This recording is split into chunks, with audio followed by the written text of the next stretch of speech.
Gel से ले आने वाला प्रभु यीशु मसीह की अधिभौत नाम में सब पवित्र लोगों में से बताओ। लवकरात लवकर येणाऱ्या प्रभू येशू ख्रिस्ताच्या अति पवित्र नावामध्ये सर्वांना ख्रिस्ती अभिवादन। प्रभु की बड़ी अनुग्रह है कि आज के दिन भी प्रभु का पवित्र उपस्थिति भी प्रभु ने हमको लेकर आया आणि ही देवाची कृपा आहे की आजच्या दिवसामध्ये सुद्धा प्रभूने आपल्याला त्याच्या पवित्र उपस्थितीमध्ये घेऊन आला है ना। अभी तक प्रभु ने हमें आयु आरोग्य दिया आणि आतापर्यंत प्रभूने आपल्याला आयुष्य आणि आरोग्य दिलं और प्रभु में बना रहना कितना धन्यवाद है। आणि प्रभूमध्ये स्थिर राहणं किती धन्य गोष्ट आहे। वास्तव में प्रभु हमसे बहुत प्यार करता है आणि खरोखर प्रभू आपल्यावर खूप प्रेम करतो और प्रभु कितना प्यारा है चक्कर अनुभव करना चाहिए। आणि प्रभू किती प्रिय आहे हे आपण चाकून अनुभव घ्यायला पाहिजे। प्रभु हमेशा मानव के साथ संगति चाहता था आणि प्रभू नेहमी मनुष्यासोबत सहभागिता इच्छित। एदन वाटिका में रोज प्रभु आते थे मिलने के लिए आणि एदेन बागेमध्ये दररोज प्रभू भेटायला येत असे। लेकिन हम देखते हैं जब एक दिन आया वो संगति टूट गया आणि आपण पाहतो की एक दिवस आला की ती संगती तुटली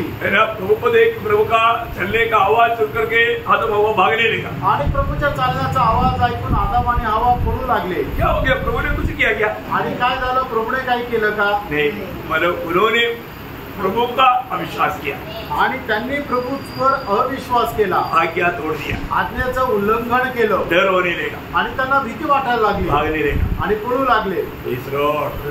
वास्तव में प्रियो प्रभु के साथ संगति कितना अनमोल है आणि खरोखर प्रियानो प्रभू सोबतची संगती किती अनमोल आहे। वापस हम देखते हैं कि इस्राएल के जीवन में प्रभु उनका बीच में रहना चाहा आणि नंतर परत आपण पाहतो की इस्रायलाच्या वेळेमध्ये प्रभू त्यांच्या जीवनात त्यांच्या सोबत राहू इच्छितला। प्रभु के लिए जब निर्गमन 25 अध्याय का 8 वचन में प्रभु ने कहा मैं तुम्हारे बीच में रहने के लिए तुम मेरे लिए एक तंबू बनाना। आणि निर्गमन त्याच्या 25 अध्यायाच्या 8 वचनामध्ये परमेश्वराने अशा प्रकारे म्हटलं की मला तुमच्यामध्ये सहवास करण्याकरता एक तंबू बनव। वहाँ पर वो 9 वचन में एक खास बात बोला आणि 9 वचनामध्ये विशेष गोष्ट म्हटली। वो क्या मालूम है? आणि ती काय माहिती का? मैं जो तुम्हें दिखाता हूँ वैसा ही बनाना आणि ज्याप्रमाणे मी तुम्हाला दाखवतो त्याप्रमाणे तुम्ही बनवा। मोशा तुम अपनी बुद्धि उसमें शामिल नहीं करना आणि मोशे तू आपला बुद्धी किंवा अनुभव त्याच्यामध्ये सहभागी करू नको। जैसे मैं करता हूँ वैसे करना आणि जसं मी तुला आज्ञापितो तसं तू कर। बहुत बड़ी बात है आणि खूप मोठी गोष्ट आहे। हम अनुग्रह पाए हुए लोग हैं, आपण कृपा प्राप्त झालेले लोक आहोत। अनुग्रह कभी व्यर्थ नहीं करना आणि कृपेला कधी व्यर्थ करू नका। अनुग्रह पाया हुआ लोगों को खूबी क्या मालूम है? आणि कृपा प्राप्त झालेल्या लोकांचं वैशिष्ट्य काय माहिती का? उत्पत्ति 6 अध्याय का 8 वचन में पहला अनुग्रह पाया हुआ नोहा के बारे में देखता है और वो नोहा अनुग्रह पाया इसलिए उसने प्रभु की आज्ञा पालन किया। उसी 6 अध्याय का 22 वचन आणि उत्पत्तीचं पुस्तक त्याचा 6 अध्याय आणि त्याच्या 8 वचनामध्ये आपण असं पाहतो की देवाची कृपा दृष्टी त्या नोहावर होती आणि मग तीच कृपा दृष्टी प्राप्त झालेला नोहाने काय केलं की उत्पत्ती त्याचा 6 अध्याय त्याच्या 22 वचनामध्ये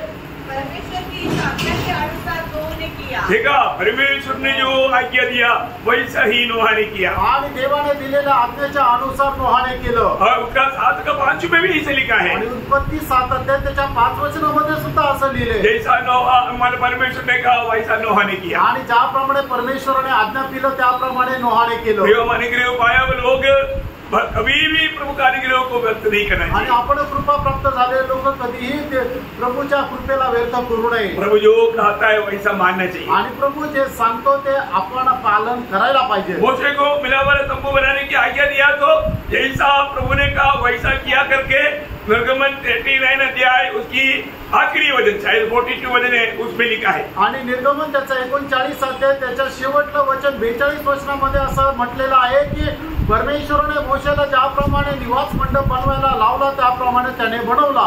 सभी बात मोशे ने देखा जैसा प्रभु ने बताया था वैसे ही बनाया इसलिए मोशे ने उनको आशीष दिया। मोशे ने काम करने वालों को आशीष दिया आणि मग मोशेने पाहिलं की परमेश्वराने ज्याप्रमाणे बनवायला लावला होता त्याचप्रमाणे तो बनला गेला। म्हणूनच मग मोशेने ज्यांनी बनवला त्या कारागिरांना आशीर्वाद दिला। अर्थ क्या है प्रियो? सांगायचा अर्थ काय आहे प्रेरणा? प्रभु ने जो कहा वैसे किया आणि प्रभूने जसं सांगितलं तसं त्यांनी केलं। आज हम लोग इस पीढ़ी में अनुग्रह पाए हुए लोग हैं आणि प्रेरणा आज या पिढीमध्ये देवापासून कृपा प्राप्त झालेले लोक आहोत। प्रभु हमको रोज वचन सिखाते हैं आणि प्रभू दररोज आपल्याला वचन शिकवतो और उसमें से कितना वचन अमल करते हैं आणि त्याच्यापैकी किती वचन आपण अंमलात आणवतो। प्रियो ये प्रभु का वचन है, प्रेरणा हे प्रभूचं वचन आहे. प्रभु का वचन क्यों मैं सुना था? आणि प्रभु त्याचं वचन आपल्याला का सांगतो? पालन करने के लिए, ते पालन करण्याकरता. आपको मालूम है याकूब 12:22 वचन में लिखा है, याकूब त्याचा पहिला अध्याय त्याच्या 22 वचनामध्ये असं लिहिलंय, सिर्फ सुनने वाला ना बनना, उसको मानने वाला बनना, नहीं तो अपने आप को धोखा देता. आणि तुम्ही असे होऊ नका की जे फक्त ऐकतात पण पालन करत नाही, कारण असे लोक आपल्या स्वतःला फसवतात. हमारे जीवन में हम वचन सुनता है, परंतु वो सुनने वाला वचन को हम अपने जीवन में लाता है कि नहीं, ये बात को हमें परखना है. आपण आपल्या जीवनामध्ये देवाचं वचन ऐकतो, पण ते ऐकलेलं वचन आपण आपल्या जीवनामध्ये आचरणात आणतो का नाही हे जरा पडताळून बघा. प्रभुने वचन क्यों दिया प्रियो? आणि प्रभुने त्याचं वचन आपल्याला का दिलं? 119:4 में लिखा है, आणि स्तोत्र 119 त्याच्या 4 वचनामध्ये असं लिहिलंय, हम यत्न से माने, आणि यत्नाने आपण ते पालन करावं. बोलने का अर्थ प्रभु का वचन मानने के लिए हमें उत्साह चाहिए, आणि देवाचं वचन पालन करण्याकरता आपल्याला उत्साह असला पाहिजे. प्रभु का एक भी वचन को हम तुच्छ ना करें, कारण देवाच्या एकही वचनाला आपण तुच्छ करू नये. ये सत्य वचन है, कारण हे सत्य वचन आहे, ये हमेशा बना रहने वाला वचन है, आणि नेहमी हे स्थिर राहणारं वचन आहे. यीशु मसीह ने मत्ती 24:35 में कहा, आकाश और पृथ्वी टल जाएगा, मेरा वचन कभी नहीं टलेगा. मत्ती 24:35 वचनामध्ये प्रभू येशू ख्रिस्ताने अशा प्रकारे म्हटलं, आकाश आणि पृथ्वी नाहीशी होईल पण माझं वचन ढळणार नाही. प्रभु का वचन कभी नहीं टलेगा. आणि प्रभू देवाचं वचन कधीही ढळणार नाही. ये हमेशा स्थिर रहने वाला वचन है, नेहमी स्थिर राहणारं ते वचन आहे. ये वचन प्रभु हमको सिखाता है, आणि हे वचन प्रभू आपल्याला शिकवतो. आज हम लोग बहुत भाग्यवान अवस्था में, आज आपण खूप भाग्यशाली अवस्थेमध्ये आहोत. क्यों है? का आहे? क्योंकि प्रकाशित वाक्य 12:3 वचन में लिखा है, ये पढ़कर सुनाने वाला, सुनने वाला और मानने वाला तीनों धन्य लोग हैं. आणि प्रकटीकरण त्याचा पहिला अध्याय आणि त्याच्या 3ऱ्या वचनामध्ये असं म्हटलेलं आहे की वाचून सांगणारा, ऐकणारा आणि ते पालन करणारा तिन्ही धन्य आहे. इतना अच्छा बात है आणि किती चांगली गोष्ट आहे. ये वचन को हमें बहुत गौर देकर सुन करके अमल करना चाहिए. आणि देवाचं वचन खूप गंभीरपणे ऐकून ते पालन करायचंय. है ना, इसलिए ये वचन को मतलब दानियल को बोला तो उस वचन को चाप डाल कर रखा, परंतु प्रकाशित वाक्य के बारे में प्रकाशित वाक्य 22:10 में ऐसे लिखा है. आणि दानियेलला ज्या वेळेला हे प्रकाशन मिळालं त्यावेळेला दानियेलला अशा प्रकारे सांगितलं की तू याला शिक्का करून बंद करून ठेव. पण दानियल त्याचा 22 अध्याय प्रकटीकरण त्याचं 22 अध्याय 10 वचनामध्ये असं लिहिलेलं आहे, इसको चाप नहीं डालना आणि याला शिक्का मारू नको, क्योंकि समय ही निकट है, कारण आता वेळ जवळ आली आहे, बंद नहीं करना है, आणि याला बंद करू नको. ये वचन को हमें कितना गौर देख करके समझना चाहिए. आणि प्रेम देवाचं वचन किती गांभीर्याने आपण समजून घ्यायला पाहिजे. हमेशा वचन में मिलावट नहीं करना, आणि वचनामध्ये भेसळ नाही करायची. मिलावट करेगा तो बहुत भयंकर दोषी हो जाएगा. आणि जर भेसळ करू तर आपण भयंकर दोषी राहू. आज लोग मन बहुत से प्रचारक मला वचन में मिलावट करता है, आणि पुष्कळ प्रचारक जे आहे ते वचनामध्ये भेसळ करतात. तो कोई 22:18-19 वचन में सख्त चेतावनी दिया, आणि तेच प्रकटीकरण 22:18 आणि 19 वचनामध्ये प्रभूने एकदम सख्त चेतावनी दिली. मैं हर एक को जो इस पुस्तक की भविष्यवाणी की बातें सुनता है गवाही देता हूँ, यदि कोई मनुष्य इन बातों में कुछ बढ़ाए तो परमेश्वर उन विपत्तियों को जो इस पुस्तक में लिखी है उस पर बढ़ाएगा. यदि कोई इस भविष्यवाणी की पुस्तक की बातों में से कुछ निकाल डाले तो परमेश्वर उस जीवन के वृक्ष और पवित्र नगर में से जिसका वर्णन इस पुस्तक में है उसका भाग निकाल देगा. बाप रे, कितना भय मानना चाहिए भैया. आणि आपण बरोबर प्रभूचं किती भय मानायला पाहिजे. आपको समझ में आ रहा है ना? आणि तुमच्या लक्षात येत आहे ना, प्रभु वचन में कभी भी जोड़ना भी नहीं, तोड़ना भी नहीं. आणि देवाच्या वचनामध्ये कधी काही जोडायचं पण नाही आणि तोडायचं पण नाही. इतना बड़ा नुकसान हो जाएगा. आणि किती मोठं नुकसान होईल. है ना, आपको मालूम है जब प्रभु ने इस्राएल की मांग के अनुसार प्रथम राजा शाऊल को जब दिया, आणि मग इस्रायलाला मागणीच्या अनुसार प्रथम राजा शाऊलला त्यांनी प्रभूने दिलं, लेकिन प्रभु को बहुत पछतावा हुआ. आणि प्रभूला पश्चाताप झाला. खास करके क्यों पछतावा हुआ? आणि विशेष करून का पश्चाताप झाला? क्योंकि उसको जो कहा उसने नहीं माना. आणि शाऊलाला जे काही आज्ञा दिलं होतं त्याच्या अनुसार त्याने केलं नाही. ध्यान देना, लक्ष द्या प्रियांनो. हमें देख करके प्रभु ऐसे दुखी ना हो, आणि आपल्याला पाहून प्रभु अशा प्रकारे दुःखी होऊ नये. पहले शमूएल 15 अध्याय उसका 11 वचन में, आणि पहिला शमूएल 15 अध्याय त्याचं 11 वचन. तब यहोवा का यह वचन शमूएल के पास पहुंचा, मैं शाऊल को राजा बनाने से पछताता हूँ, क्योंकि उसने मेरे पीछे चलना छोड़ दिया. देखा, मेरा पीछे चलना छोड़ दिया. इसका मतलब प्रभु का वचन अगर हम छोड़ देता है और प्रभु का पीछे चलने वाला नहीं बनता. आणि जर आपण परमेश्वराचं वचन सोडून देतो तर आपण परमेश्वराला अनुसरणारे होत नाही। क्या समझा? प्रभु के पीछे चलने का अर्थ क्या है? वचन वचन पर चलना। आणि प्रभूच्या पाठीमागे चालायचं याचा अर्थ काय आहे की आपण वचनाच्या अनुसार चालायचं। आत्मा के अनुसार चलने का अर्थ क्या है? आणि आत्म्याच्या अनुसार चालणं याचा अर्थ काय आहे? वचन के अनुसार चलना। वचनाच्या अनुसार चालणं। क्योंकि तेरा वचन मेरा पाप के लिए दीपक, मार्ग के लिए उजियारा होकर के प्रभु ने दिया है। आणि परमेश्वराचं वचन आपल्या पावला करता दीपक आणि मार्गा करता प्रकाश असं दिला आहे। जो व्यक्ति प्रभु के वचन के अनुसार नहीं जीता, आणि जो व्यक्ती देवाच्या वचनाच्या अनुसार जीवन जगत नाही, वो आत्मा में नहीं चलता, आणि तो आत्म्यामध्ये चालत नाही, प्रभु का दिल को दुख देता, आणि प्रभूच्या हृदयाला तो दुःख देतो, वो आत्मा को शोकित करता, आणि आत्म्याला तो शोकित करतो। इतना दुख भरा बात है। आणि किती दुःखाने भरलेली गोष्ट आहे। आज हम अनेक लोग यहाँ पर बैठा हुआ अनेक लोग ये बात को जानना है कि प्रभु मुझे में आज आनंद दे क्या। आणि या ठिकाणी बसल्या प्रत्येकाने हे जाणून घ्यायचं की प्रभु माझ्यामध्ये आनंदी आहे का। प्रभु अगर आनंदित नहीं तो हमारे जिंदगी में क्या लाभ है? आणि प्रभु जर आनंदी नाही तर मग आपल्या जीवनामध्ये काय फायदा है ना? बहुत बड़ी बात है आणि मोठी गोष्ट आहे। तो मैं अनुग्रह पाया हुआ लोगों का एक खास बात, बहुत गंभीर बात है, इसलिए मैं वचन का गौरव थोड़ा एडवांस में आपको समझाया। आणि खूप विशेष गोष्टी म्हणूनच वचनाचं महत्व मी अगोदर सांगितलं। मतलब आज आपको मालूम है हम अनुग्रह पाया और हम प्रभु को वस्तु में दिल से चाहता है क्या?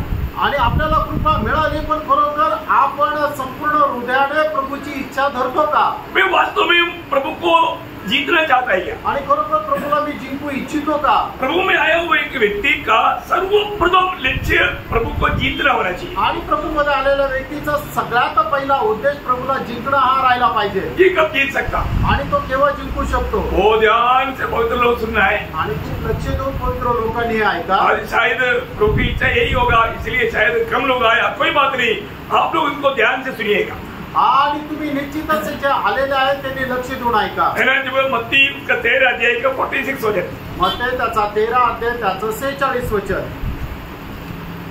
जब उसे एक बहुमूल्य मोती मिला तो उसने जाकर अपना क्या मिला? बहुमूल्य मोती। बहुमूल्य मोती मिला। तो उस मूल्यवान बहुमूल्य मोती को प्राप्त करने के लिए उसने जाकर अपना सब कुछ बेच डाला और उसे मोल ले लिया। हाँ, अभी आप देखिए, बहुत ध्यान से सुनना है। आणि लक्ष देऊन ऐका। उसने क्या देखा? आणि त्याने काय पाहिलं? एक बहुमूल्य मोती देखा। अनेक बहुमूल्य मोती पाहिला। उसको पाने के लिए उसको क्या करना पड़ा? आणि त्याला मिळवण्याकरता त्याला काय करावं लागलं? सब कुछ देना पड़ा। आणि सगळं काही त्याला द्यावं लागलं। देखिए, प्रभु यीशु मसीह की दृष्टि में वो बहुमूल्य मोती मंडली है। आणि प्रभूच्या दृष्टीने तो बहुमूल्य मोती मंडळी आहे। मंडली के लिए वो बहुमूल्य मोती यीशु मसीह है। आणि मंडळी करता तो बहुमूल्य मोती येशू ख्रिस्त आहे। बहुत ध्यान से समझना। आणि खूप लक्ष देऊन समजून घ्या। यीशु मसीह ने अपना सब कुछ दे करके मंडली को खरीदा।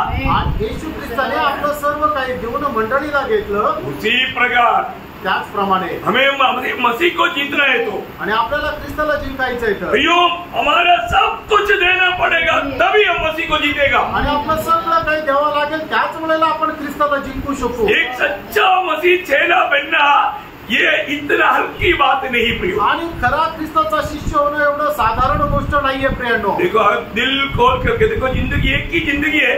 अगर आप ये वचनों को नहीं समझेगा ना, फिर आप हमको नहीं समझाया ऐसा बात मत अपने बोलना। आणि मग एकच आयुष्य आहे, आणि जर तुम्ही वचनाला जर नाही समजलं तर मग आम्हाला नाही समजलं असं नका म्हणू। ओ प्रियो, प्रभु प्रेम करने वालों को प्रभु बहुत गहरा शिक्षण देता है। आणि ज्याच्यावर प्रभु प्रेम करतो त्याला प्रभु खूप गहन असं शिक्षण देतो। अभी यहाँ पर प्रभु बोलता है कि जिसने वो मूल्यवान मोती, साधारण मूल्य नहीं, बहुमूल्य मोती, इसे बढ़कर के मूल्य का मोती है ही नहीं। आणि मग इतका बहुमूल्य मोती की त्याच्यापेक्षा बहुमूल्य असा दुसरा मोती नाही। परंतु उसको प्राप्त करने के लिए सिर्फ व्यवस्था ये है, उसको अपना सब कुछ देना है। आणि त्याला प्राप्त करण्याची एक नियम हा आहे की आपल्याकडे आहे नाही ते सगळं काही ते देऊन त्याला घ्यायचंय। अब इसका व्यवस्था थोड़ा जानना, आणि याची जे विधी आहे, नियम आहे ते जरा जाणा। उसके लिए आपको टाटा अंबानी बिरला बनने की जरूरत नहीं। आणि याच्याकरता टाटा अंबानी बिर्ला बनण्याची गरज नाही। ये मोती लेने के लिए सिर्फ एक ही व्यवस्था, आणि हा मोती घेण्याकरता एकच व्यवस्था। आपके पास जो है वो सब देगा तो ये मूल्यवान मोती आपको मिलेगा। आणि तुमच्याकडे जे काय आहे ते सगळं तुम्ही द्याल त्यावेळेला हा मोती तुम्हाला भेटेल। थोड़ा भी लेके नहीं छोड़ सकता। आणि थोडंही ठेवू शकत नाही। आपके पास पास जो है वो सब कुछ देने के लिए तैयार है तो आपको ये मूल्यवान मोती प्राप्त है। आणि तुमच्याकडे जे आहे ते सर्व काही देण्याकरता तुम्ही जर तयार असाल तर हा बहुमूल्य मोती तुम्हाला भेटेल। अगर आप सोचिए आपके पास एक झोपड़ी है और मतलब एक छोटा सा बकरी है, मतलब तो ऐसा जमीन नहीं है, इतना सा है, वो पूरा देगा तो आपको ये मूल्यवान मोती मिलेगा। आणि तुम्ही विचार करा तुमच्याकडे एक छोटीशी झोपडी आहे, छोटीशी बकरी आहे, बाकी काही नाहीये, पण तुम्ही हे जर त्याला दिलं तर तुम्हाला तो बहुमूल्य मोती भेटेल। और तो अंबानी के पास आणि अंबानीकडे करोड़ों रुपया है आणि करोडो रुपये आहे, बड़े बड़े महल है, मोठे मोठे महल आहे, वो करोड़ों रुपया देगा तो मोती नहीं मिलेगा। आणि करोडो रुपये दिले तर तो मोती नाही भेटणार, वो महल देगा तो भी मोती नहीं मिलेगा। आणि तो महल दिलं तरी नाही भेटणार, उसके पास कितना गाड़ी घोड़ा सब कुछ है, मतलब जो भी है वो सब देने से भी नहीं होगा। आणि त्याच्याकडे गाडी घोडे जे काय आहे ते सर्व काही देऊन नाही होणार, उसका जो भी है सब देना पड़ेगा। आणि त्याचं जे काय आहे ते सगळं काही द्यावं लागेल। क्या समझा? अपना बोलने के लिए उसको कुछ नहीं रहना, सब कुछ देगा तभी उसको भी ये मोती मिलेगा। आणि आपलं आहे असं म्हणण्याकरता त्याला काहीच नाही राहिला पाहिजे, सगळं काही त्याला द्यावं लागेल। देखो ये प्राप्त करना इस जीवन में हमारे लिए बहुत बड़ी बात है आणि प्राप्त करणं आपल्या जीवनामध्ये खूप महत्वपूर्ण आहे। एक सच्चा चेला बनने का भी व्यवस्था क्लियर व्यवस्था वही है प्रियो। आणि एक खरं शिष्य होण्याची एक चांगली व्यवस्था तीच आहे। कल हम लोगों ने लूका उसका 14 अध्याय का 26-27 पढ़ा था, आणि काल आपण लूका त्याचा 14 अध्याय 26-27 वचन वाचलं होतं, और तो आज आप 33 पढ़िएगा। आणि आज तुम्ही लूका त्याचा 14 अध्याय 33 वचन वाचा। रीति से तुम में से जो कोई अपना सब कुछ त्याग न दे, देखा, इसी रीति से तुम में से कोई भी हो अपना सब कुछ त्याग न दे, वह मेरा चेला नहीं हो सकता। हाँ देखा, चेला बनने के लिए भी हमें सब कुछ त्यागना पड़ेगा प्रियो। आणि प्रभूचा शिष्य होण्याकरता आपल्याला सर्व काही त्यागावं लागेल। आप मसीह जीवन को हल्का नहीं जाना। आणि ख्रिस्ती जीवनाला साधारण समजू नका। अभी कल हमने देखा था चेले लोग, परिश्रम करने वाले लोग, उनको जो बुलाया उन्होंने सब कुछ छोड़ करके प्रभु का पीछे हो लिया। कल आप लोगों ने देखा, आणि काल आपण पाहिलं की ज्या वेळेला शिष्याला आचरण मिळालं त्या वेळेला त्यांनी लगेच सगळं काही सोडून प्रभूला अनुसरले। प्रियो, पौलुस बहुत बड़ा धनिक आदमी था, चरित्र में जाता है, आणि इथे सांगतात ते खूप श्रीमंत होते, परंतु पौलुस को मसीह को जीतने के लिए क्या होना पड़ा? आणि मग पौलाला ख्रिस्ताला जिंकण्याकरता काय व्हावं लागलं? सब कुछ त्यागना पड़ा, आणि त्याला सगळं काही त्याग करावं लागलं। है ना? और एक बार फिलिपियों 3 अध्याय का 7 से 9 वचन पढ़ा। आणि फिलिप्पियराचं पत्र त्याचा 3 अध्याय 7 ते 9 वचन। परंतु जो बातें मेरे लाभ की थी उन्हीं को मैंने मसीह के कारण हानि समझ लिया है, वरन मैं अपने प्रभु मसीह यीशु की पहचान की उत्तमता के कारण सब बातों को हानि समझता हूँ, जिसके कारण मैंने सब वस्तु की हानि उठाई और उन्हें पूरा समझता हूँ, जिससे मैं देखो वो भाग को बहुत ध्यान देना, जिससे मैं मसीह को प्राप्त करने के लिए मैंने क्या किया, मैंने जो कुछ भी मुझे लाभ का है सब कुछ मैंने बिल्कुल प्रभु की खातिर त्याग दिया। आणि ख्रिस्ताला प्राप्त करण्याकरता माझ्यासाठी जे जे चांगलं होतं, जे जे फायद्याचं होतं ते सर्व काही मी त्यागलं। यहाँ पर एक खास बात मैं आपको बताना चाहता हूँ, आणि या ठिकाणी एक विशेष गोष्ट मी सांगू इच्छितो। आप अगर सोचता है आणि जर तुम्ही विचार करता मैं सब कुछ छोड़ते बिना भी मैं प्रभु को प्राप्त कर सकता है करके सोचता है, तो मैं आपको बताना चाहता हूँ वो सच्चा मसीह नहीं, वो एक झूठा मसीह है। आणि सगळं काही सोडण्याची गरज नाही, त्याच्या व्यतिरिक्त सुद्धा मी प्रभू येशू ख्रिस्ताला प्राप्त करू शकतो।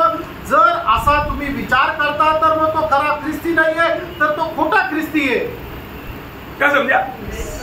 और आपको लगता है आणि जर तुम्हाला वाटतं तर मुझे सब कुछ नया डालते हुए भी मुझे मसीह मिल सकता है करके, अगर आप दिल में सोचता है तो प्रियो वो ओरिजिनल मसीह नहीं, एक डुप्लिकेट मसीह है। आणि सगळ्याच्या गोष्टींचा त्याग करण्याची गरज नाहीये, तरी सुद्धा मला प्रभू येशू ख्रिस्त भेटू शकतो। जर असा व्यक्ती जर आहे तर तो खरा ख्रिस्ती नाहीये, तर तो खोटा ख्रिस्ती है। जरूर ये दुनिया में ऐसा भी एक सुसमाचार फैलाता है, सुनाता है और लोग पाता है, उनको सब छोड़ने की जरूरत नहीं, सारी दुनिया को खुशी लेकर चल सकता, परंतु प्रियो वो एक दूसरा यीशु और दूसरा सुसमाचार और दूसरा आत्मा है।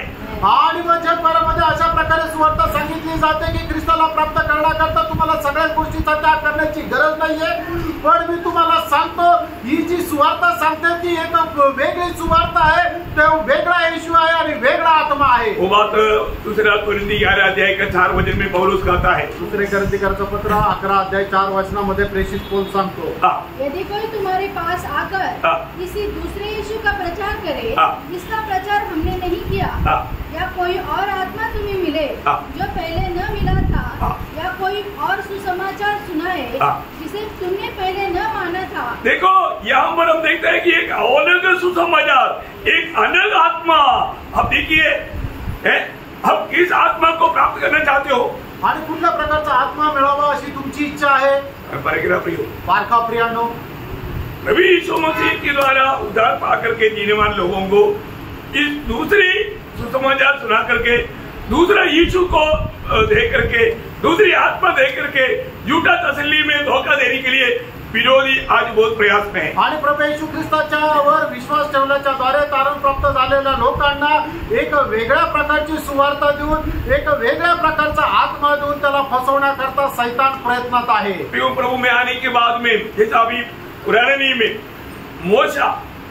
मूसा के जीवन में जब चुनौती का समय आया, मसीह की निंदा मिस्रईम की भंडार से बढ़ करके बड़ा धन समझा, क्योंकि उसकी नजर फल पाने की ओर लगा करके इब्रानियों 11:26 में हम लोग पढ़ता है. आणि मग ज्या वेळेला मोशेला त्याला पाचारण झालं, त्या वेळेला मोशेने मिस्राच्या धनापेक्षा जास्त प्रभू येशू ख्रिस्त प्रित्यार्थ निंदा सहन करणं हे अधिक जास्त उत्तम आहे असं त्याने समजलं. कारण का की त्याची दृष्टी फलप्राप्तीकडे लागलेली होती. हिब्रीकराचं पत्र 11 अध्याय त्याचं 26 वचन. बहुत बड़ी बात है आणि खूप मोठी गोष्ट आहे. प्रभु में बुलाहट पाने के बाद में मेरी और आपके बारे में प्रभु की क्या पद्धति है ये जानना जरूरी बात है. आणि प्रभू मध्ये पाचारण प्राप्त झाल्यानंतर माझ्या संबंधाने देवाची काय योजना हे जाणणं गरजेचं आहे.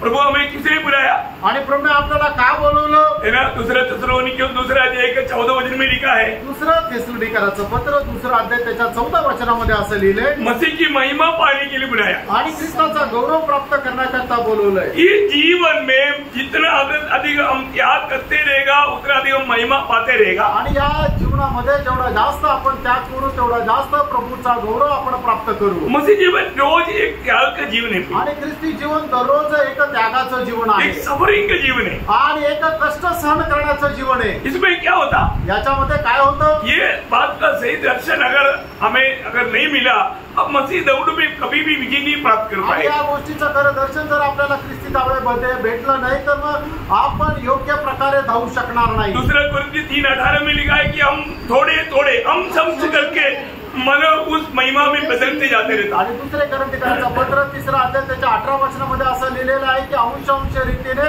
ख्रिस्ताच्या प्रतिमेमध्ये आपण बदलत जातो. इस रीति में बदलते बदलते प्रभु की उस लक्ष्य की ओर पहुंच जाएगा. आणि अशा प्रकारे बदलत आपण प्रभूच्या त्या लक्ष्यामध्ये पोहोचून जाऊ. क्या है प्रभु के लक्ष्य? आणि प्रभूचं लक्ष्य काय आहे? रोमियो उसके 8 अध्याय के 29 वचन. रोम त्याचं 8 अध्याय त्याचं 29 वचन. उसने पहले से जान लिया है, उन्हें पहले से ठहराया भी है कि उसके पुत्र के स्वरूप के हो. देखा, हमें प्रभु यीशु मसीह के जैसा बनना है प्रियो. आणि आपल्याला प्रभू येशू ख्रिस्ताच्या प्रमाणे बनायचं आहे प्रियो. ये कब होगा? आणि प्रियो हे केव्हा होईल?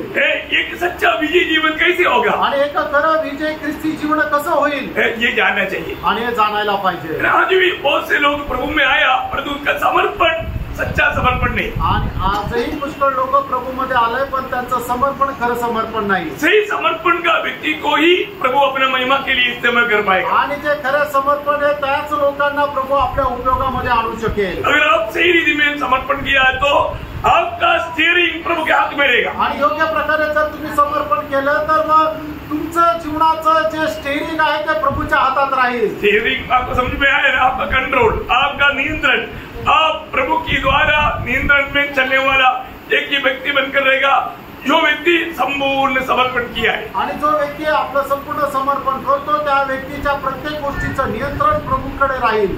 मैंने आपको कल भी बताया, कालही मी सांगितलं, हमें रोज अपने आप को नम्र और दीन करना, आणि दररोज आपल्याला नम्र आणि दीन करायचंय. और प्रभु वो नम्र का मार्ग में हमको ले चलना चाहता. आणि त्या नम्रपणाच्या मार्गामध्ये प्रभू आपल्याला घेऊन चालू इच्छितो. प्रभु के द्वारा उस मार्ग में चलने वाला व्यक्ति क्या बोलेगा मालूम है? आणि प्रभूच्या मार्गामध्ये चालणारा जो व्यक्ती तो काय म्हणेल?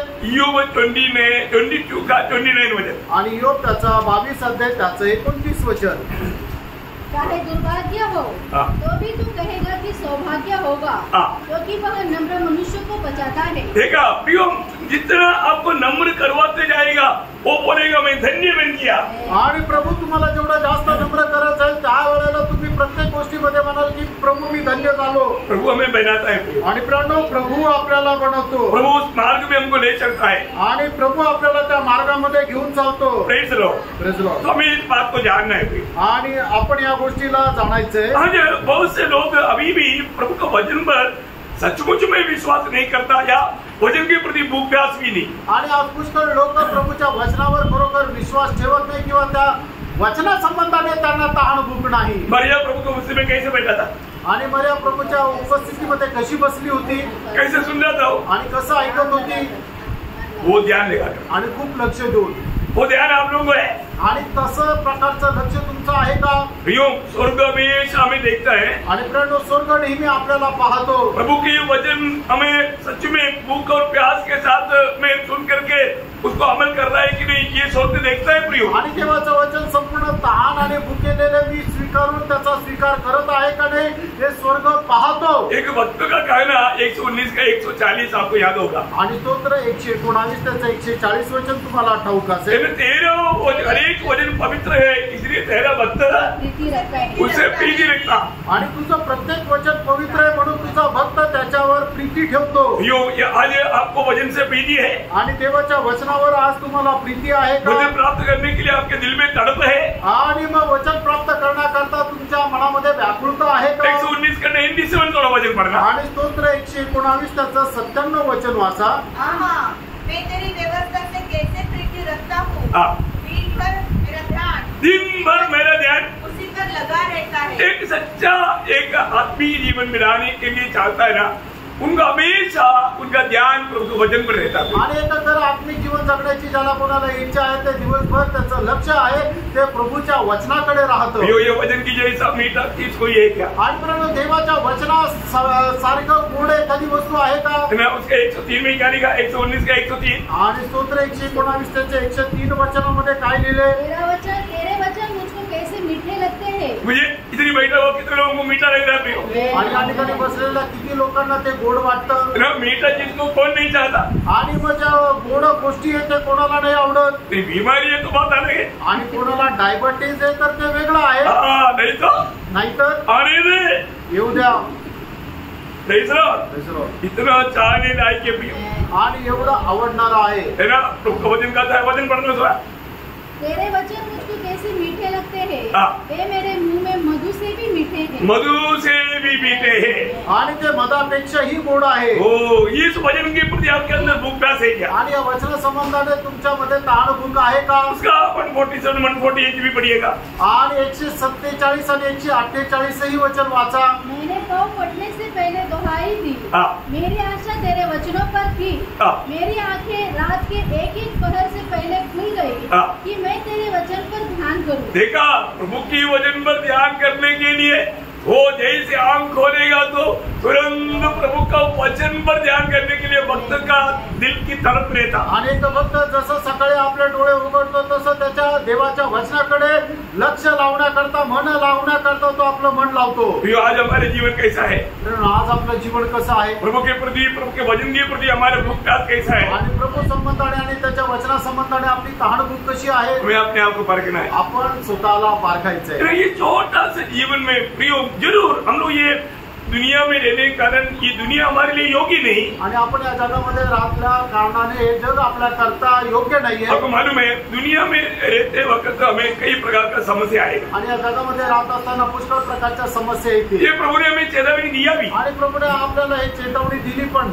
योगेंद्र का सोचो मजा 16 अध्याय उसका 33 वचन में प्रभु ने कहा, योहान 16 अध्याय त्याच्या 33 वचनामध्ये प्रभू येशू ख्रिस्त अशा प्रकारे म्हणतात, दुनिया में तुझे क्लेश है आणि या जगामध्ये तुला क्लेश आहे, परंतु मैं जगत को जीत लिया है। आणि मग तू धैर्य धर, कारण या जगाला मी जिंकला आहे। मैंने जगत के ऊपर विजय हुआ है, वो प्रभु हमारे साथ है। आणि या जगावर विजय प्राप्त केलेला येशू ख्रिस्त आपल्या सोबत आहे। इसलिए जब हमारे जीवन में क्लेश आएगा तो हमारी भावना क्या रहनी चाहिए? आणि म्हणूनच आपल्या जीवनामध्ये ज्या वेळेला क्लेश येतो त्यावेळेला आपले विचार काय राहायला पाहिजे? हम मसीह में होने के कारण जरूर हमें क्लेश आएगा, आणि ख्रिस्तामध्ये राहिल्या कारणाने निश्चितच आपल्याला क्लेश येतील। अब हमारी मनोभावना क्या होना चाहिए? आणि मग त्यावेळेला आपले मनाचे विचार काय राहायला पाहिजे?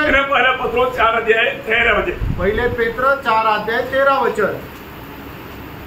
पर जैसे जैसे मसीह के दुखों में सहभागी होते हो, आनंद करो, आनंद करो, जिससे उसकी महिमा की प्रकट होते समय तुम भी आनंदित और मगन हो। देखा प्रियो, ये जीवन में जिभी भी मसीह में होती हुई भी अगर हमें कुछ तकलीफ आता है तो दुखी निराश नहीं होना, आनंद करने के लिए वचन कहता।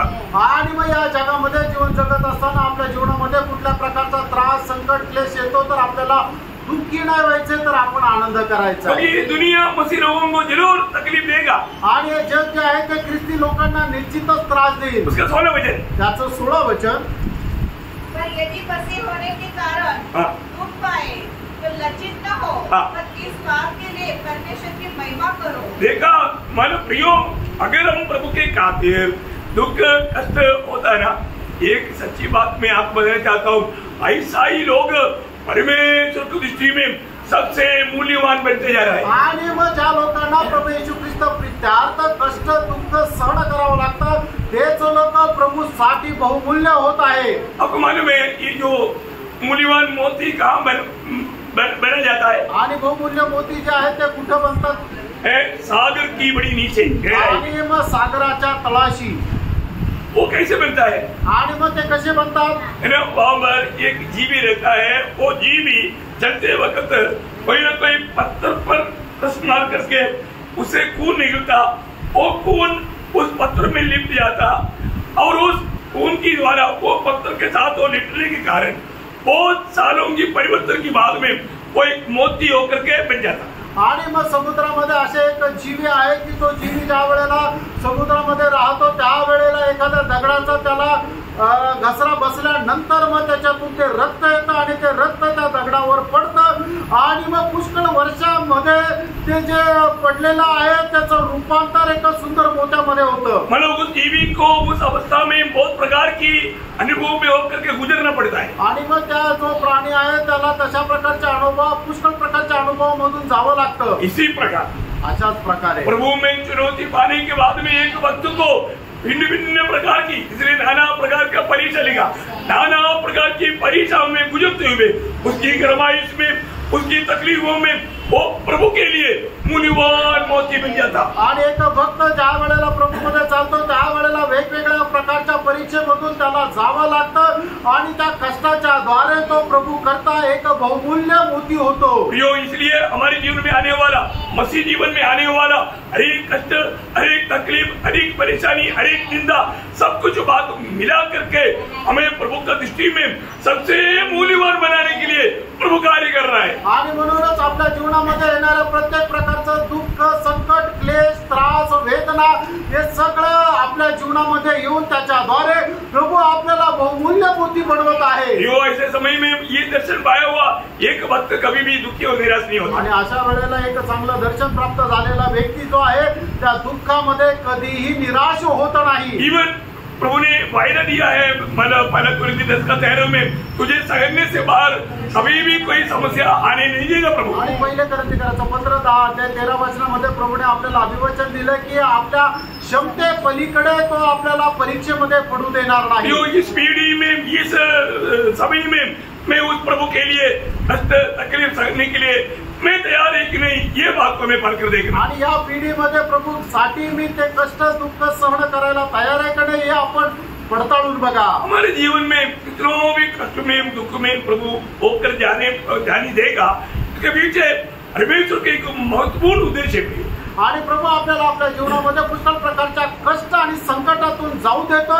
त्याच्या पाठीमागं प्रभूचा एक मोठा उद्देश आहे. कई बार कष्ट सहता है परंतु उसमें कभी कभी कुड़कुड़ आता है. आणि पुष्कळ वेळा आपल्या जीवनामध्ये आलेले जे कष्ट आहे ते सहन करत असताना आपण कुरकुर करतो. हम वजन अभ्यास करता है और वजन बोलता है परंतु वहां पर भी कभी कभी हम लोग घमंडी बन जाता. आणि आपण वचनाचं मनन करतो, वचन आपण बोलतो, पण तरी सुद्धा त्या ठिकाणी कधी कधी गर्विष्ठ होतो. कई बार हम बहुत प्रार्थना भी करता है तो दुनिया को दिखाने के लिए हम कर देता. आणि पुष्कळ वेळा आपण प्रार्थना पण करतो तर ते जगाला दाखवण्याकरता करतो. ये सब अच्छी बात है आणि हे सगळं चांगलं आहे, परंतु तभी भी उसके अंदर धोखा फंसा हुआ है. आणि तरी त्याच्यामध्ये फसवणूक आहे. समझ में आ रहा है? परंतु प्रभु का लक्ष्य क्या है प्रियो? आणि प्रभूचा उद्देश काय आहे? हमारा एक सच्चा पवित्र जीवन, आणि आपलं एक खरं पवित्र जीवन. हमारे जीवन में आने वाला हर एक अवस्था के पीछे प्रभु का मेन मुद्दा पवित्रता ही है. आणि आपल्या जीवनामध्ये येणाऱ्या प्रत्येक संकटाच्या पाठीमागं प्रभूचा मुख्य उद्देश आपलं पवित्रीकरण. ये बात हमेशा याद रखना. आणि ही गोष्ट नेहमी लक्षात ठेवा. मैं इब्रानियों 12 अध्याय के 10 वचन. इब्रिकराचं पत्र त्याचा 12 अध्याय त्याचं 10 वचन. वे तो अपनी अपनी समझ के अनुसार थोड़े दिनों के लिए ताड़ना करते थे, पर वह तो हमारे लाभ के लिए करता है कि हम भी उसकी पवित्रता के भागी हो. देखा, हम भी उसकी पवित्रता की भागी हो. आणि प्रभू आपल्याला शासन या करता करतो की जेणेकरून आपण त्याच्या पवित्रीकरणाचे सहभागी व्हावे. तो मालूम है एक सच्चा पवित्र जीवन बिताने का पहला स्टेप क्या है? आणि खरं पवित्र जीवन जगण्यासाठी पहिली पायरी काय आहे? विश्वास. विश्वास. मैं आपको सवाल पूछते पूछते कभी समय देर नहीं जाना चाहता.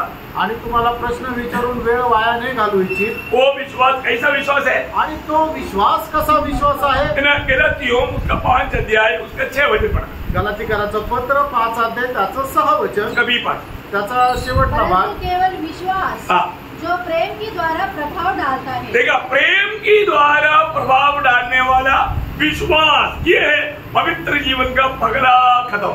आणि प्रेमाच्या द्वारे प्रभाव टाकणारा तो विश्वास हे आहे पवित्र जीवनाचा पहिली पायरी. आपको समझ में आ रहा है ना? तुमच्या लक्षात येत आहे ना? आज बहुत लोग विश्वास में बहुत कमजोर है. आज पुष्कळ लोक विश्वासामध्ये खूप कमजोर आहे. आज हमारे विश्वास कैसा है? आज आपला विश्वास कसा आहे? और वो भी प्रेम की द्वारा उस व्यवहार से मिलने वाला विश्वास हो रहा है. आणि प्रेमाच्या व्यवहाराच्या द्वारे प्राप्त होणारा तो विश्वास आहे. तभी जाकर के हम इस पवित्र जीवन में बड़ा आगे बढ़ पाएगा. आणि मग जाऊन आपण त्या पवित्र जीवनामध्ये वाढू शकू. आपको मालूम है एक सच्चा उदार पाए हुए व्यक्ति को हमेशा उनका दिल की उमंग ये रहता है, मैं हर प्रकार प्रभु की इच्छा मालूम करके उस पर बना रहूं. आणि खरं तारण प्राप्त झालेल्या व्यक्तीच्या मनाची इच्छा हीच राहते की मी प्रभूची इच्छा जाणून ती प्राप्त करू. क्योंकि हम मसीह के पीछे चलता है. कारण आपण ख्रिस्ताला अनुसरतो. यीशु मसीह ये दुनिया में जीवन कैसे बिताया हमको मालूम. आणि येशू ख्रिस्त या जगामध्ये कशा प्रकारे जीवन जगले आपल्याला ठाऊक आहे. यीशु मसीह कभी भी अपने इच्छा के लिए जीवन नहीं बिताया. आणि येशू ख्रिस्ताने कधी आपल्या इच्छेकरता जीवन नाही जगले. यीशु मसीह हमेशा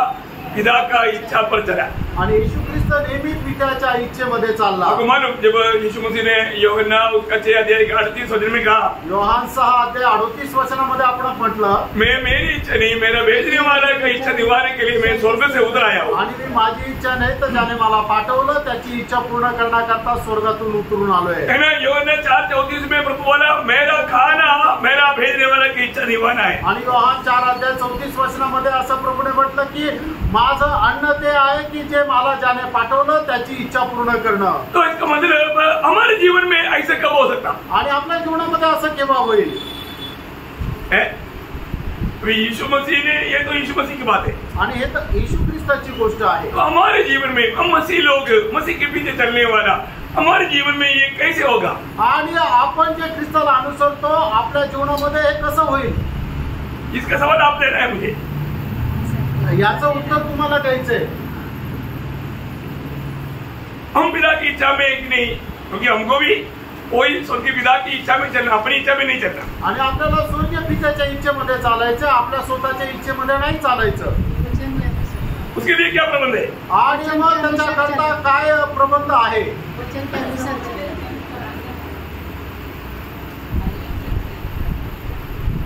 मतलब कई बार बताया लेकिन वो शायद भूल गया. आणि पुष्कळ वेळा तुम्हाला सांगितलं पण कदाचित तुम्ही विसरले. नहीं आपको मतलब हम प्रभु की इच्छा में चलने का मतलब क्या उसका व्यवस्था प्रभु ने क्या दिया. आणि एक मनुष्य कशा प्रकारे परमेश्वराच्या इच्छेच्या अनुसार चालू शकतोय.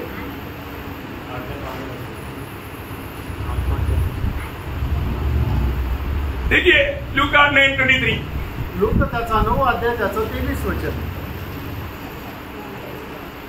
उसने सबसे कहा यदि कोई मेरे पीछे आना चाहे तो अपने आप से इनकार करे और प्रतिदिन अपना क्रूस उठाए हुए मेरे पीछे हो ले. हाँ देखिए मतलब आप प्रभु की इच्छा में बना लेना चाहता है तो एक ही व्यवस्था है.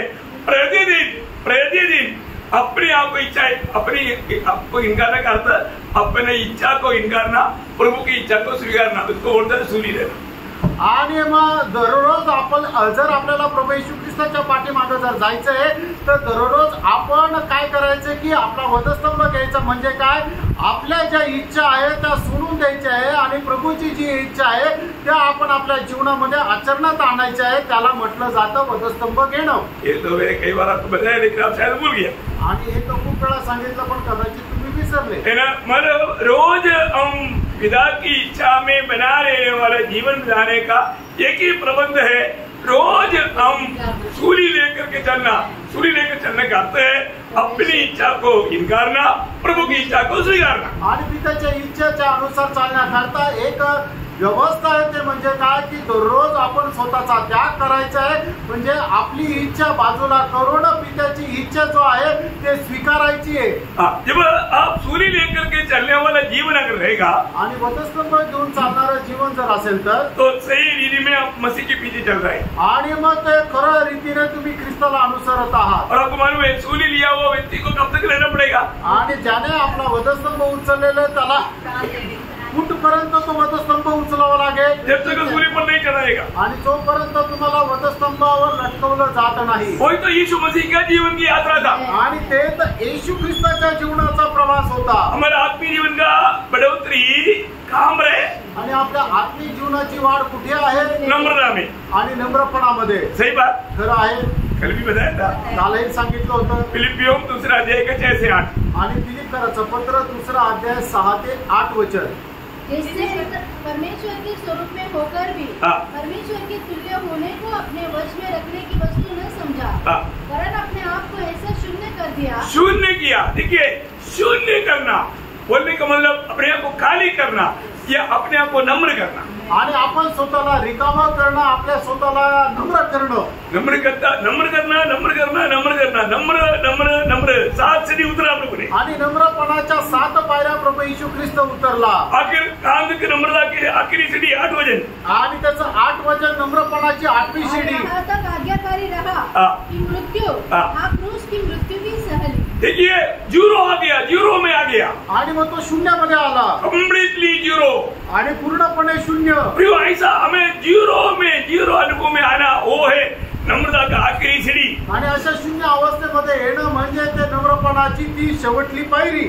आज हम कैसा मार्ग को चुनेंगे. आणि प्रियांनो आपण कुठला मार्गाची निवड करू. ये नम्रता का मार्ग हमको अच्छा लगेंगे. आणि हा नम्रपणाचा मार्ग आपल्याला चांगला वाटेल का. है ना. जब मैंने बोला नम्रता का मार्ग में थोड़ा समस्या आने के लिए प्रमाण पड़ता है. आणि नम्रपणाच्या मार्गामध्ये थोड्याशा समस्या आल्यानंतर समजतं. हर एक भक्तों के जीवन में रोज कई प्रकार का समस्या आता है. आणि प्रत्येक भक्ताच्या जीवनामध्ये दररोज पुष्कळ प्रकारच्या समस्या येतात. लेकिन प्रभु ने दिया वो वचनों को हमेशा याद रखना. आणि प्रभूने दिलेली जी वचन आहे ती नेहमी लक्षात ठेवा. खास करके हम स्वर्ग के नागरिक है. आणि विशेष करून आपण स्वर्गाचे नागरिक आहोत. है ना. प्रभु का उस अत्यंत शक्ति का प्रभाव हमें जानना चाहिए. आणि प्रभूच्या त्या अत्यंत शक्तीचा सामर्थ्य जो प्रभाव आहे तो तुम्ही जाणून घ्या.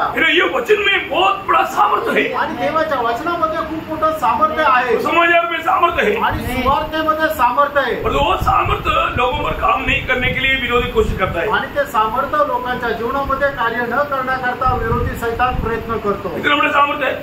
आणि किती मोठं सामर्थ्य आहे. जब रोमियो 1 अध्याय उसका 16 वचन. रोम त्याचा 1 अध्याय त्याचं 16 वचन.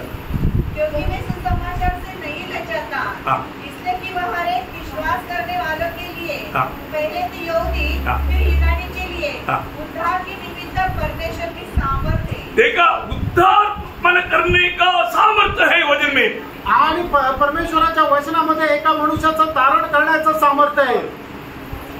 कोई साधारण सामर्थ्य क्या? आणि ते काय साधारण सामर्थ्य आहे का? उद्धार का सामर्थ्य आणि तारणाचं सामर्थ्य प्रभु के वचन में, प्रभूच्या वचनामध्ये, वो सामर्थ्य कितना बड़ा है. आणि ते सामर्थ्य किती मोठं आहे.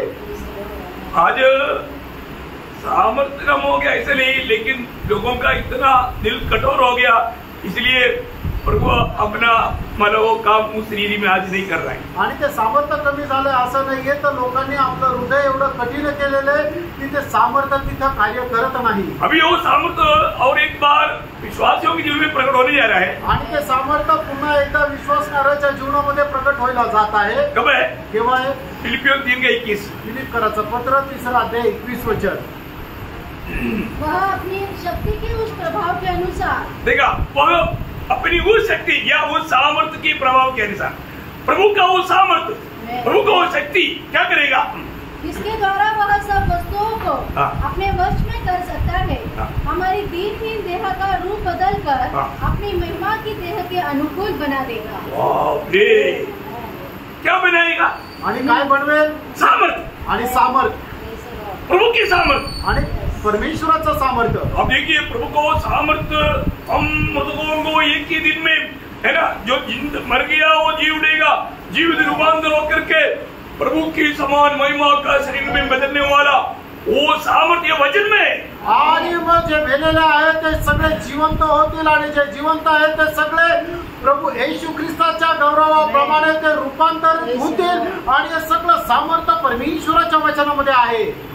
इसलिए जान करके, आणि म्हणून हे जाणून हम प्रभु में होने के कारण हमारे जीवन में आने वाला कभी भी कोई भी अवस्था में हमें दुखी और निराश नहीं होना. आणि आपण प्रभूमध्ये असल्या कारणाने कुठल्याही परिस्थितीमध्ये आपण दुःखी आणि निराश व्हायचं नाही. क्योंकि आप दुनिया से कुछ तोहफा पाने की आशा में मत रहे. आणि जगापासून काही पारितोषिक मिळावं या आशेमध्ये नका राहू. यीशु मसीह ने बोला, जब मत्ती 5:11 और 12 में, मत्ती त्याचा 5 अध्याय 11 आणि 12 वचनामध्ये, जब मनुष्य मेरे कारण तुम्हारी निंदा करे और सताए और झूठ बोल कर तुम्हारे विरोध में सब प्रकार की बुरी बात कहे, तब आनंदित और मगन होना. तब रोना नहीं, आणि त्यावेळेला रडू नका, विरोध नहीं करना, आणि त्याचा विरोध करू नका, झगड़ा नहीं करना, भांडण करू नका, प्रभु को छोड़कर नहीं भागना, आणि प्रभूला सोडून पळू नका. क्या होना? काय करायचंय? आनंदित और मगन होना. आनंदी आणि मग्न व्हायचंय.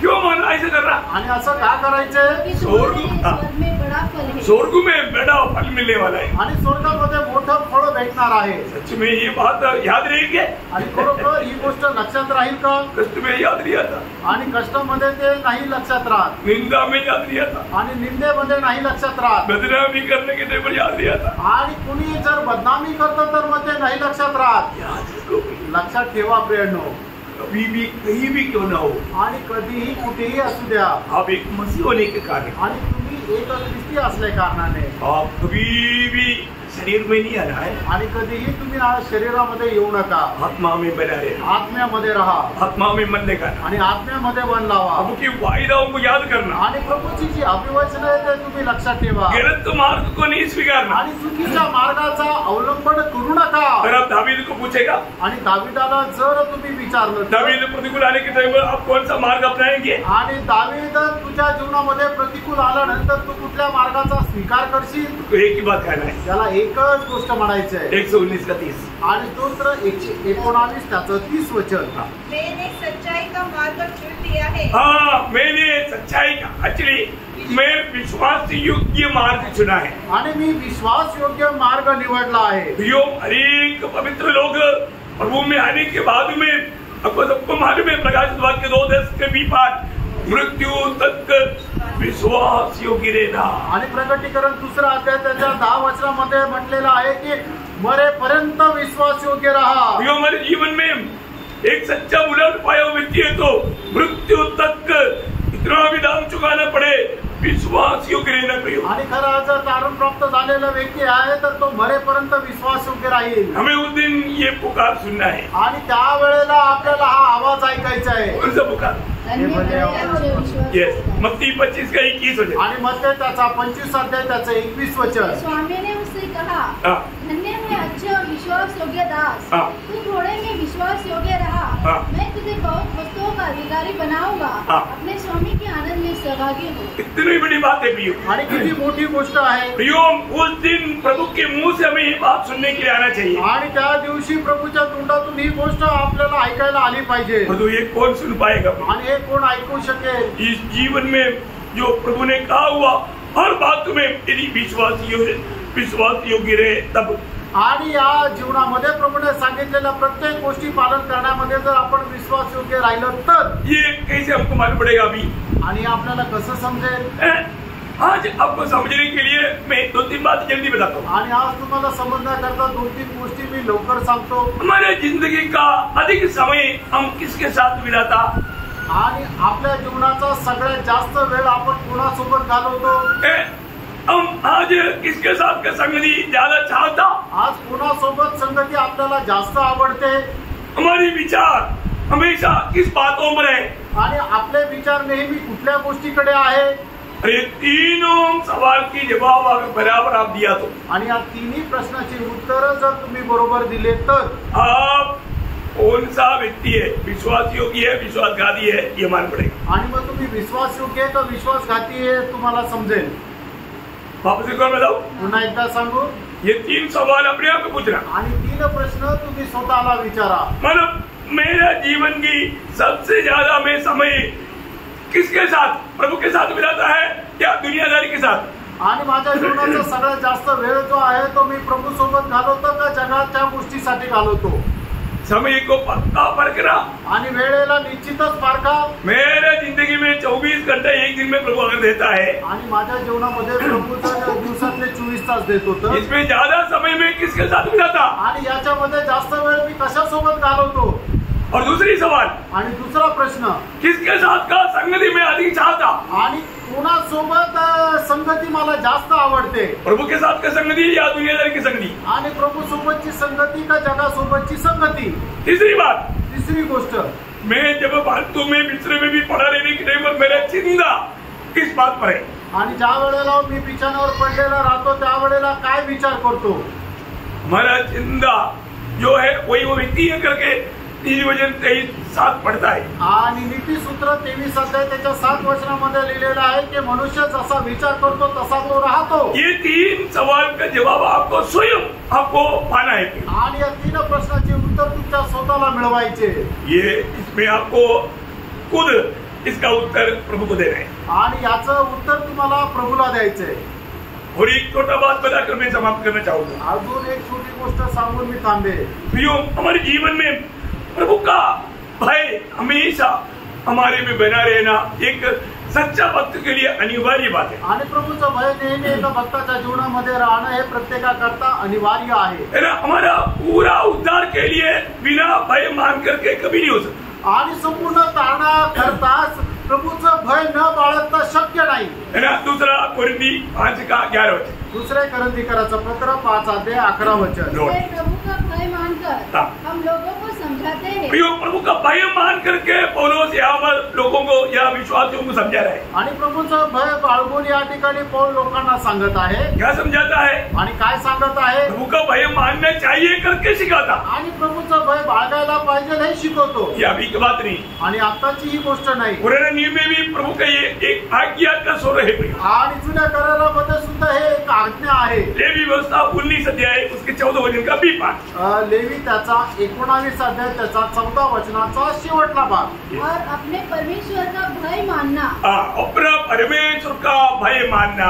आणि तू आपल्या देवाचं भय बाळग। प्रियो, प्रभु का भय मानना। प्रियो, आणि प्रेरणो प्रभूचं भय बाळगायचंय। अगर प्रभु का भय नष्ट हो गया तो वो जिंदगी बिगड़ गया। आणि प्रभूचं भय जर नष्ट झालं तर मग ते आयुष्य बिघडलं। और सच्चा भक्तों के जीवन में प्रभु ऐसा कार्य करता है। आणि खऱ्या भक्ताच्या जीवनामध्ये प्रभू असं कार्य करतो। जिसका प्रभु ने हमें उद्धार किया है तो उसको प्रभु ने ऐसे एक दिल दिया है। आणि ज्याचं प्रभूने तारण केलं त्याला अशा प्रकारचं एक हृदय प्रभूने दिलंय। क्योंकि प्रभु ने ऐसा करेगा करके वायदा दिया। आणि असं करेल असं प्रभूने अभिवचन दिलं। है ना? जब यिर्मयाह 32 का 39 and 40 वचन पढ़ता। आणि इर्मया त्याचं 32 अध्याय त्याचं 39 आणि 40 मैं वचन। उनको एक ही मन और एक ही चाल कर दूंगा कि वे सदा मेरा भय मानते रहे। देखो वे सदा मेरा भय मानते रहे, पर मैं ऐसा करूंगा। आणि मी असं करेल, प्रभु ऐसा करता है। प्रभू असं करेल। प्रभु ने चुने हुए लोगों को, आणि प्रभू आपल्या निवडलेल्या लोकांना प्रभु एक ही मन देगा आणि एकच मन देईल। अभी मुझे नहीं मालूम कितने लोग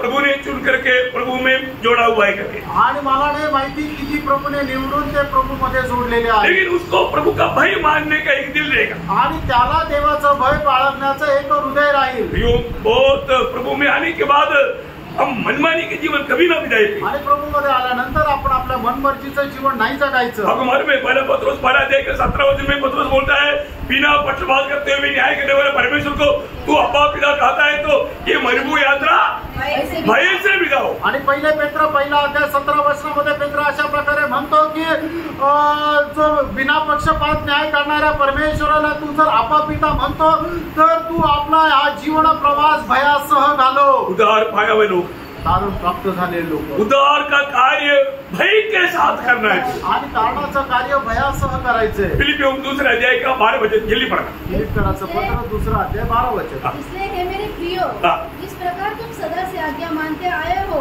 वैसे ही अभी न केवल मेरे साथ रहते हुए और विशेष करके अब मेरे दूर रहने पर भी डरते और कांपते हुए डरते और कांपते हुए हमारा उद्धार का कार्य पूरा करते जाओ। डरते और कांपते हुए करना पड़ेगा। आणि आपल्या आपल्या तारणाचं कार्य भीत कापत करायचंय। हम उद्धार पाए लोग हैं, आपण तारण प्राप्त झालेले लोक आहे, पर तुम्हें रोज उद्धार पाना है आणि दररोज आपल्याला तारण प्राप्त करायचे। ये आपको सबको मालूम है। आणि आपल्या सर्वांना ठाऊक आहे अभी उसके लिए एक नया क्लास अभी शुरू करने की जरूरत नहीं। त्याच्याकरता एक नवीन क्लास सुरू करायची गरज नाही। हमारा विश्वास है, हमारा आत्मा का उद्धार हुआ आणि विश्वासाच्या द्वारे आपल्या आत्म्याचं तारण झालं। पर तो भी हमें रोज प्राण का उद्धार पाना है। आणि दररोज आपल्याला आपल्या जीवाचं तारण प्राप्त करायचंय। वो कैसे प्राप्त होना? आणि ते कसं प्राप्त होईल? डरते और कांपते हुए। आणि भीत कापत। उसका प्रोग्राम का एक छोटा लिस्ट में आपको बताओ। आणि त्याचा जो कार्यक्रम आहे त्याची छोटी यादी मी तुम्हाला सांगू। कैसा आपको किस बात के लिए कष्ट करना, आणि कुठल्या गोष्टीसाठी कष्ट सहन कैसे करायचे, डरते हुए कांपते हुए काम करना। आणि कसं भीत कापत काम करायचंय। पड़ोसियों पहला अध्याय के 24 गलसीकराचं पत्र पहिला अध्याय 24 वचन। अब मैं उन दुखों के कारण आनंद करता हूँ जो तुम्हारे लिए उठाता हूँ, और उसी के क्लेशों की बटी उसी की देह के लिए अर्थात परिचय के लिए अपने शरीर में पूरी करता हूँ। देखा, ये है वो कार्य प्रियो। आणि हे आहे ते कार्य प्रियानो। कौन सा कार्य? आणि कुठलं कार्य? मंडली के लिए, मंडळी करता, मंडली के प्रति आणि मंडळी संबंधाने, मंडली जीवन में आने के बाद मंडळी जीवनामध्ये आल्यानंतर प्रियो हमें एक बहुत बड़ा जिम्मेवारी दिया है। आणि प्रियानो आपल्याला खूप मोठी जबाबदारी दिली आहे। हमें रोज कष्ट सहना पड़ेगा आणि दररोज आपल्याला कष्ट सहन करावे लागतील। प्रियो हमारा उद्धार के लिए पूरा प्रभु कष्ट में सिद्ध बना, आणि आपल्या तारणा करता प्रभु एकदम कष्टामध्ये परिपूर्ण झाला। और तू मंडली को बनाने के लिए हमें भाग दिया, आणि मंडळीला बनवण्याकरता आपल्याला वाटा दिला। Praise the Lord.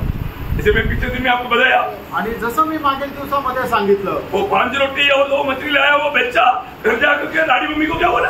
आणि 5 भाकरी 2 मासे आणलेला जो मुलगा आहे तो घरी जाऊन काय म्हटला? दादी मम्मी आणि आई पप्पा यीशु मिला करके और जुदा को मैंने कर दिया ना, वो खिलाया, उनको पेट भर दिया और नौकरी बचा लिया।